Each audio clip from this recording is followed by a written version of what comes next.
Eu pensei que fosse demorar mais para a franquia Jurassic Park retornar aos cinemas depois do último filme ter sido tão vazio e desprovido de qualquer relevância, mas Hollywood encontra um jeito.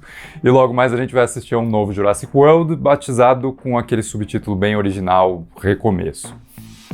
Se vai ser bom ou não, eu ainda não posso dizer, mas pelo menos a chegada de um novo filme me motivou a reassistir aos filmes anteriores e falar sobre eles aqui no canal, que era algo que eu queria fazer há bastante tempo. Então, com um aviso de spoilers leves, se é que isso importa, né? Vamos discutir a franquia Jurassic Park, começando por aquele que eu considero até hoje um dos melhores filmes do Spielberg e que vai ser o que eu vou analisar por mais tempo, para surpresa de ninguém. O Parque dos Dinossauros original, de 1993, permanece um exemplo perfeito da versatilidade genial desse diretor, que lançou esse filme junto com A Lista de Schindler no mesmo ano, com ambos os filmes sendo incríveis, na minha opinião, mas também completamente diferentes um do outro. Num você tem monstros terríveis acabando com a vida de pessoas inocentes, e no outro você tem dinossauros. Mas tirando essa façanha autoral bem impressionante, né, eu gosto de pensar em Jurassic Park como uma evolução do que o Spielberg tinha feito com Tubarão, de 1975.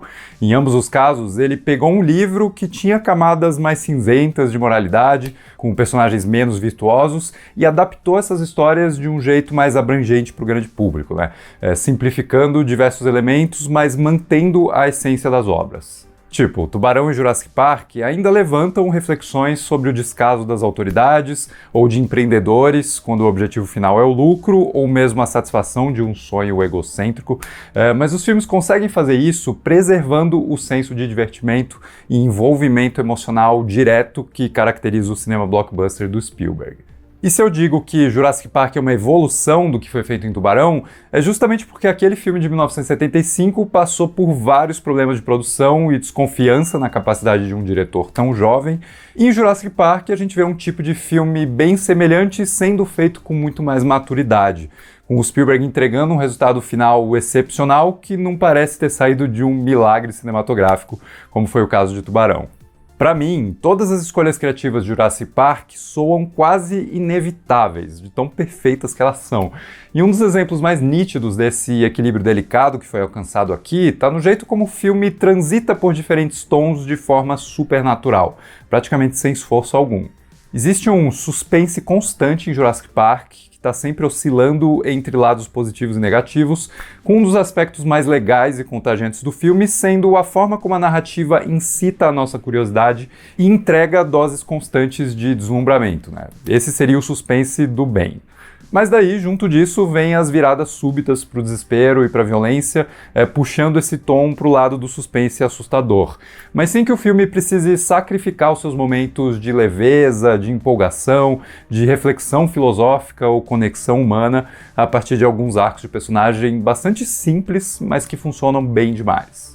Por exemplo, eu adoro a trama ao redor do Alan Grant não gostando de crianças e precisando, no meio da aventura, ficar de babá dos netos do John Hammond, e aprendendo a se relacionar com eles numa interpretação absurdamente carismática do Sam Neill e super competente dos atores novinhos também. O que não é nenhuma surpresa, né? O Spielberg dirige crianças de um jeito que parece que é a coisa mais fácil do mundo.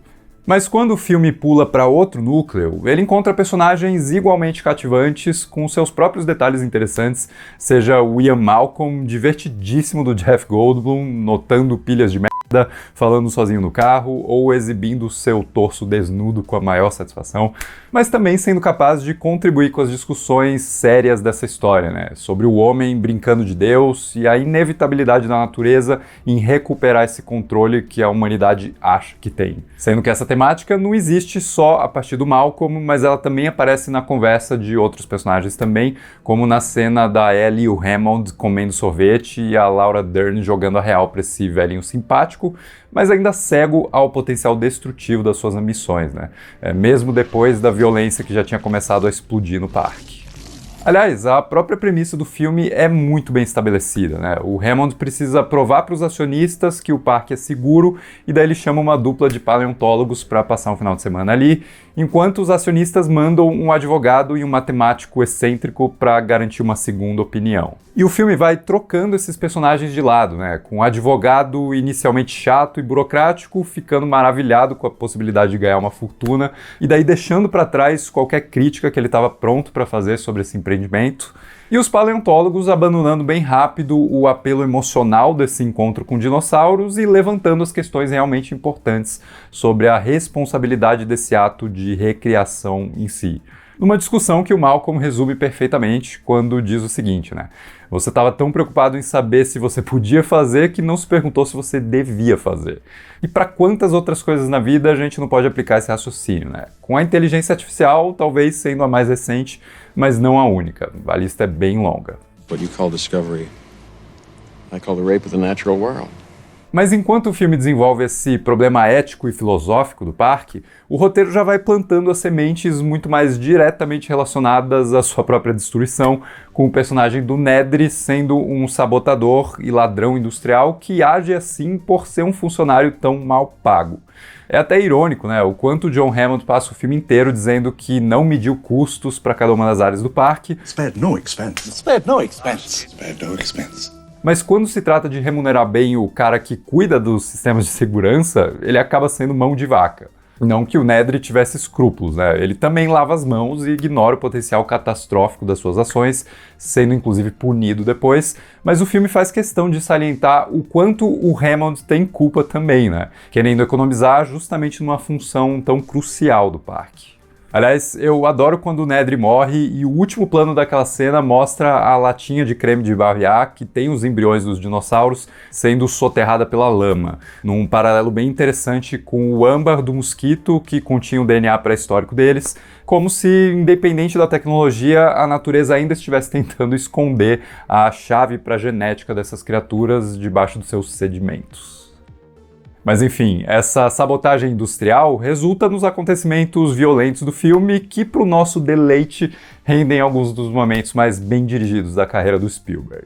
Um deles é a primeira aparição do Tiranossauro numa construção super paciente que até recusa o apelo da trilha sonora brilhante do John Williams para deixar os efeitos sonoros tomarem conta do filme, seja prenunciando a aparição do T-Rex com a sua pisada forte, criando uma das imagens mais emblemáticas do cinema, aquela da água tremendo a cada passo da criatura, ou então aumentando a intensidade da cena com o barulho incessante da chuva, superado só pelos gritos aterrorizados dos personagens ou pelo rugido inconfundível do Tiranossauro.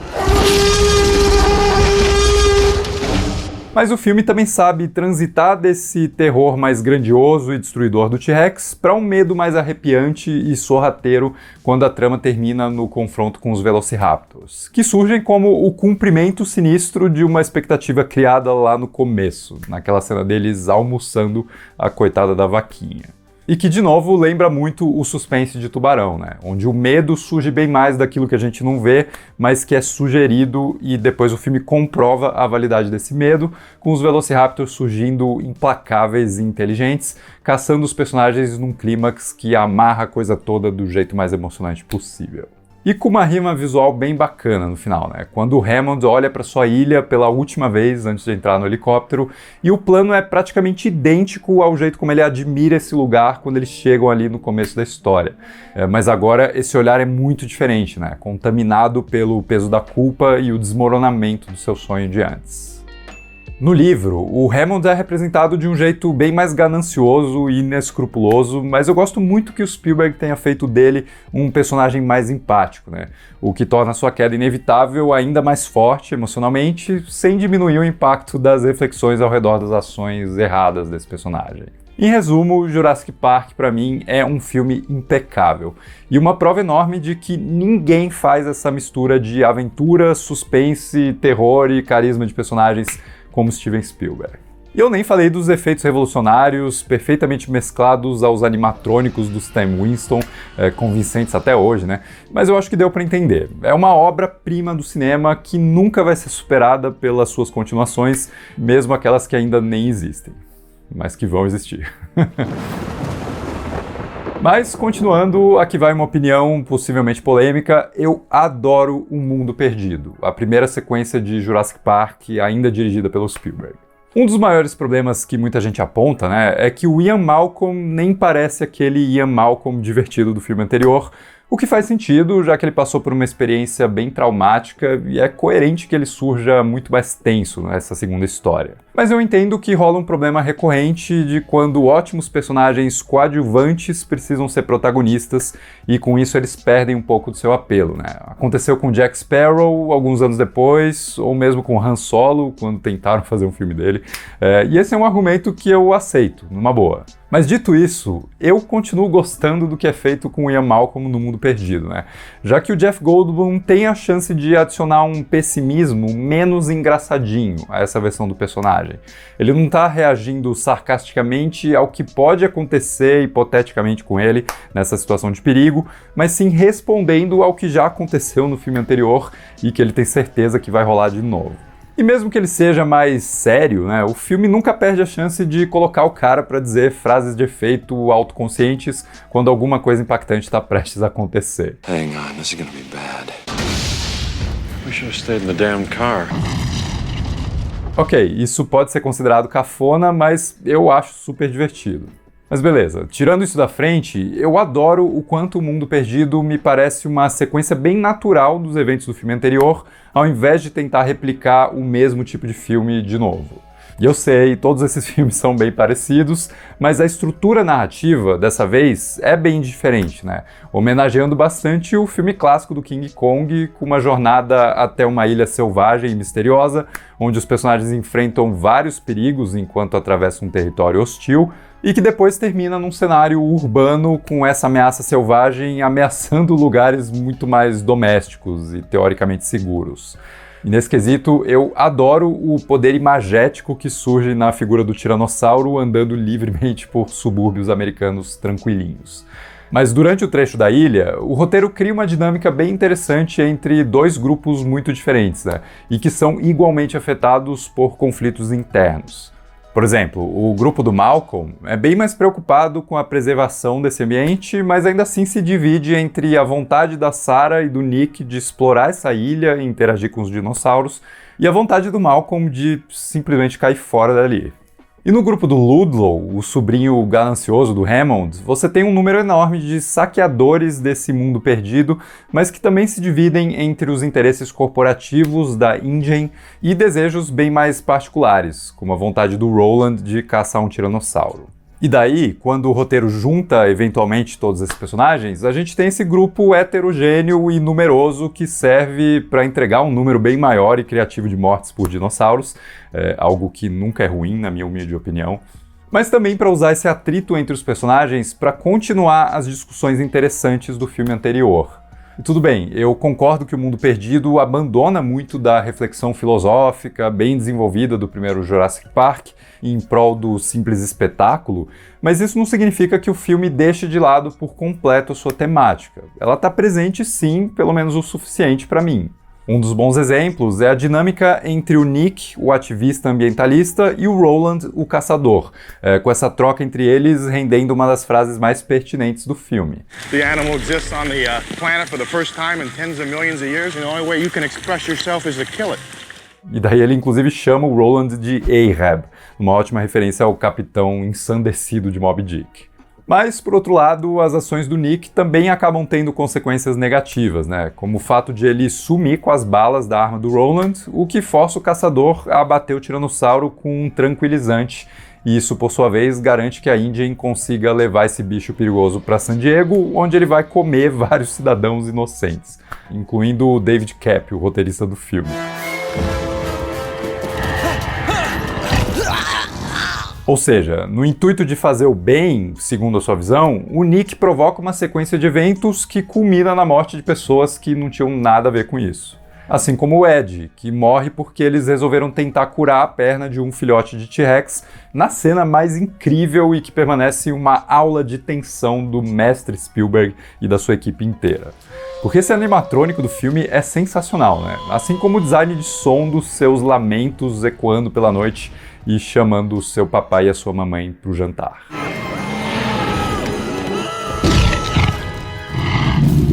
Na boa, a morte do Ed é a mais terrível e espetacular da franquia inteira para mim. E já que eu falei do T-Rex, outra sequência que eu adoro é a dos Velociraptors, representados aqui de um jeito ainda mais feroz do que no filme anterior, talvez por conta dos avanços na tecnologia que possibilitaram uma movimentação mais dinâmica deles. Eu amo esse plano geral das vítimas infelizes atravessando esse campo de grama alta, enquanto a gente vê os rastros bem numerosos dos Raptors chegando cada vez mais perto deles. E eu adoro os rabinhos subindo e balançando quando as vítimas são finalmente atacadas. O que leva a uma sequência final na ilha que realmente exibe essa agilidade, essa destreza deles, né?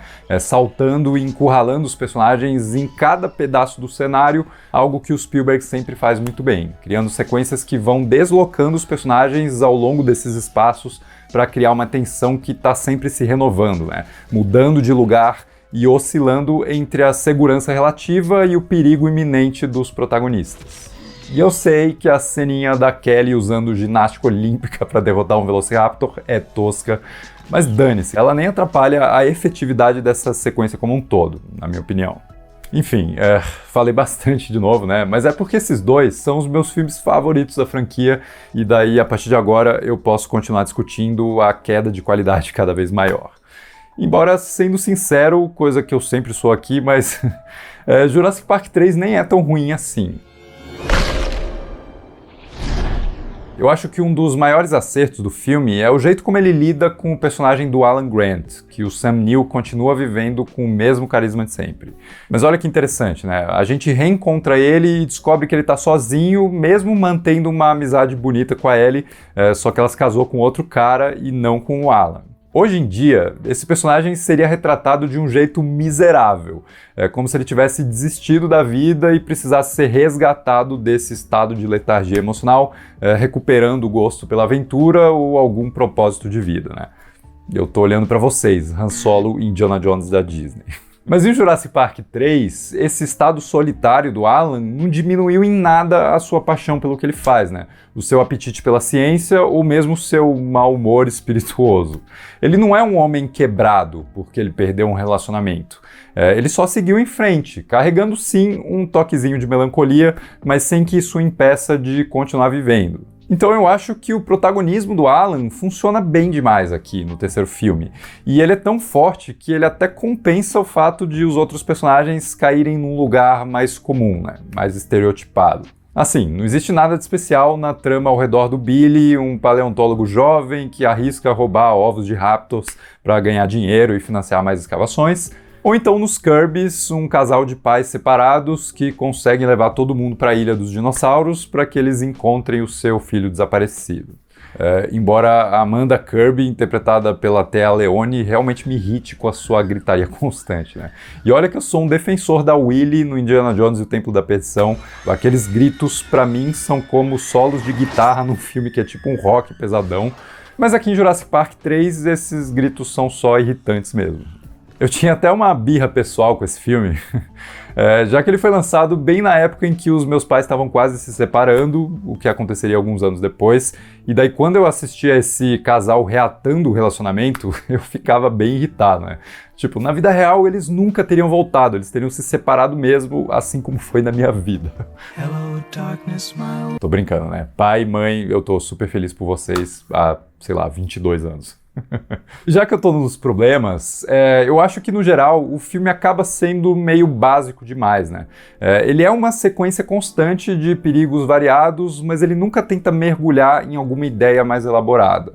E por mais que a ação ainda seja satisfatória, bem dirigida pelo Joe Johnston, vale dizer, mas não existe algo a mais por baixo dessa camada de espetáculo meio previsível. Nesse sentido, eu sinto bastante falta dos dinossauros sendo representados mais como animais do que como monstros sanguinários, e eu vejo uma diferença enorme entre o tiranossauro dos filmes anteriores, que tinha motivos naturais e instintivos, né, para ameaçar ou não os personagens, e o espinossauro, que surge sempre como essa criatura do mal aqui.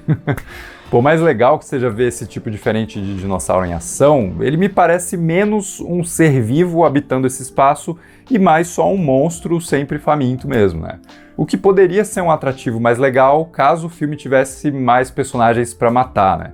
Mas a equipe aqui é super reduzida e depois que os coadjuvantes descartáveis são eliminados quase ao mesmo tempo, nenhum dos outros personagens morrem e daí eu acho que o filme perde um pouco do impacto violento desse ambiente. Embora ele ainda se divirta bastante com as suas várias boas ideias, e daí eu destaco algumas das minhas favoritas aqui. O telefone tocando, que surge como um som de esperança que é convertido num símbolo de medo, por ele estar dentro da barriga do espinossauro, e depois como um falso alarme, né? Já que ele está na pilha de cocô do dinossauro. E outra ideia bacana é o corte na montagem entre o ataque do espinossauro no rio e o filho da Ellie assistindo ao Barney sendo todo amigável na TV, né? Uma piada visual bem legal. Até o lance dos ovos eu acho interessante, como eles funcionam para colocar os personagens em perigo, mas também para livrar eles desse perigo, junto com aquela câmera de ressonância dos Raptors que o Alan sopra e consegue confundir esses predadores. Eu queria ter um desses, confesso. É um filme clichê, é um filme mais bobinho e inofensivo, mas ele é um divertimento bem honesto, eu diria, né? E que nunca parece ser um capítulo cínico e requentado de uma franquia. Falando em cínico e requentado... Ok, eu também gosto de alguns pontos específicos de Jurassic World, que retomou a franquia depois de 14 anos. Primeiro que é muito legal ver o parque funcionando de verdade, depois de a gente ter tido um pequeno vislumbre do que ele seria no primeiro filme. O sonho do John Hammond, de fato, tinha um potencial enorme e o meu trecho favorito dessa história acontece quando a gente simplesmente acompanha os personagens visitando esse lugar. Vendo as várias atrações funcionando e retomando aquele deslumbramento com o mundo dos dinossauros. Coisa que a trilha sonora lindíssima do Michael Giacchino captura muito bem, aproveitando os temas do John Williams, mas também criando novos temas encantadores, né?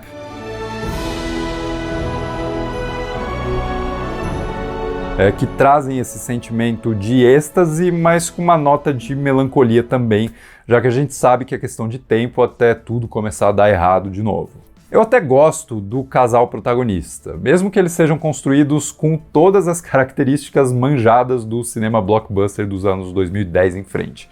O cara fortão e super capaz, que não tem muitas vulnerabilidades, e a mulher empoderada que se define por esse sucesso profissional, pela dedicação ao trabalho, enfim. Só para efeito de comparação, a Ellie da Laura Dern e a Sarah da Julianne Moore me parecem personagens bem mais tridimensionais do que a Claire em Jurassic World. Ainda assim, o Chris Pratt e a Bryce Dallas Howard fazem com que o Owen e a Claire sejam suficientemente assistíveis, embora eu não possa dizer o mesmo do resto do elenco, né? Como as crianças reciclando o tema da separação parental ou Vincent D'Onofrio tendo a ideia genial de usar Velociraptors na guerra. A gente vai chegar nos Velociraptors treinados, calma. Mas antes eu quero dizer que é interessante que o filme levante a questão do desinteresse do público em dinossauros como força por trás da tentativa corporativa de oferecer algo ainda maior e mais exagerado para capturar a atenção desse público. Numa ideia metalinguística que explica a presença do Indominus Rex, essa criatura que se camufla, pensa estrategicamente e só falta soltar lasers, né? Substituindo os dinossauros mais tradicionais da franquia. Em tese, é uma premissa legal, mas que não me agrada tanto quando eu percebo que o filme não está realmente interessado em explorar essa ideia, mas só em usar ela como um escudo autoconsciente para essencialmente refazer o mesmo filme original de 1993. O que faz com que Jurassic World seja uma espécie de filme irmão de Star Wars: O Despertar da Força, que também acabou sendo um remake suave do Guerra nas Estrelas original, embora eu considere o episódio 7 um filme melhor do que Jurassic World. Porque existe um gosto meio aparente demais desse cinismo de Hollywood, né? Essa tentativa de só requentar a mesma coisa de antes, mas com uma roupagem mais moderna e algumas ideias diferentonas para chamar atenção. Uma delas é o lance dos Raptors treinados, que eu confesso me incomoda menos do que deveria, porque eu acho que nesse filme específico ainda existe um elemento de risco nessa tentativa de domesticar esses animais. Eu tenho essa sensação, né, de que a coisa pode dar ruim a qualquer momento, e de fato esses anseios são concretizados num dos trechos mais legais do filme, quando os Raptors se voltam contra os humanos e começam a caçar a equipe que, em tese, eles estariam ajudando. E eu sei que no final um deles acaba virando bonzinho, né, mas sei lá, eu dou um desconto porque me parece que a relação entre a Blue e o Owen é algo muito raro e que não se repetiria com mais ninguém. Então ela funciona. Diferente dos filmes seguintes, que daí todo mundo só estica a mãozinha ali e domestica qualquer tipo de dinossauro, né? Mas voltando, eu também gosto do ataque coordenado dos dinos originais vencendo essa aberração do marketing, que é o Indominus Rex no final. É bobo, é meio Vingadores, mas dane-se, é divertido.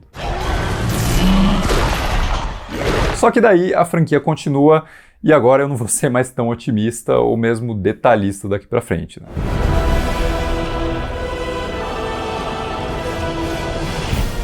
A verdade é que eu sinto um baita cansaço nos últimos 2 filmes que parecem retomar esses personagens e essas tramas só como um jeito de continuar revivendo uma franquia que rende mesmo muito dinheiro, né?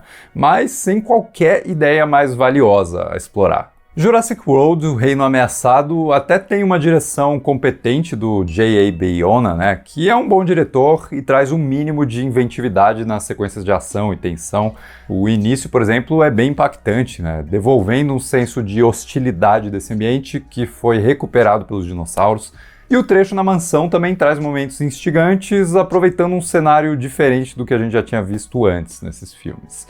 Mas assim, que retcon mais safado é esse do James Cromwell sendo um amigo, sócio do Hammond, que a gente nunca soube que existia, e da filha dele sendo clonada usando a mesma técnica genética que deu vida aos dinossauros. Sem contar que eu não lembro de qualquer característica dos personagens coadjuvantes ou dos antagonistas. Eu acho aquele leilão de mercado alternativo super cafona e desinteressante, e a decisão mais bizarra do filme acaba se tornando bem frustrante no final. Tipo, a decisão da garotinha de soltar todos os dinossauros do mundo, o que não faz o menor sentido, né? O filme quer que a gente apoie essa decisão, quer celebrar esse momento como uma afirmação da vida e tudo mais, mas a gente sabe que essa ideia só tá errada mesmo.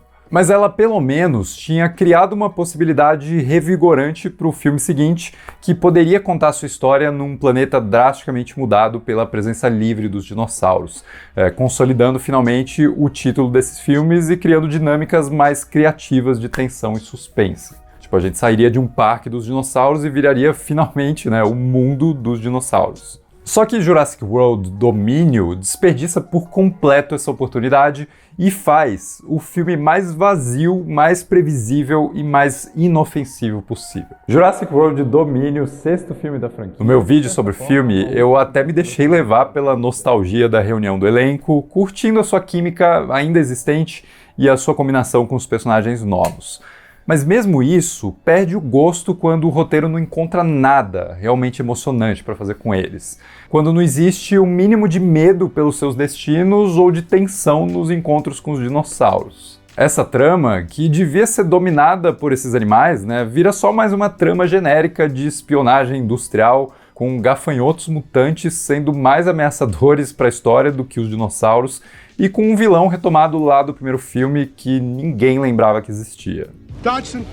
Dodgson! We've got Dodgson here! E se só o que funciona no filme é o que já tinha funcionado bem melhor antes, o elenco original no caso, não existe muito o que salvar nessa tentativa patética de ganhar dinheiro às custas dessa franquia tão esgotada. E eu digo isso sendo um grande fã desses filmes, né? Mesmo daqueles que são ruins. Sei lá, eu simplesmente gosto de dinossauros e gosto desse universo, então eu consigo ser mais tolerante do que as pessoas normais que estão certas em evitar esses filmes piores.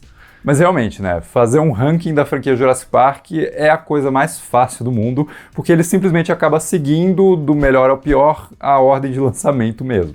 O que não tira o brilho daquele primeiro filme que realmente é especial, né? Aquilo ali, sim, é uma obra clássica do cinema que merece ser revisitada e eternamente discutida, e nenhuma sequência ruim vai conseguir diminuir a força desse evento cinematográfico que naquele ano distante de 1993 sintetizou a sua conquista do planeta com aquela imagem perfeita do tiranossauro rugindo enquanto cai uma faixa dizendo quando dinossauros dominavam o mundo.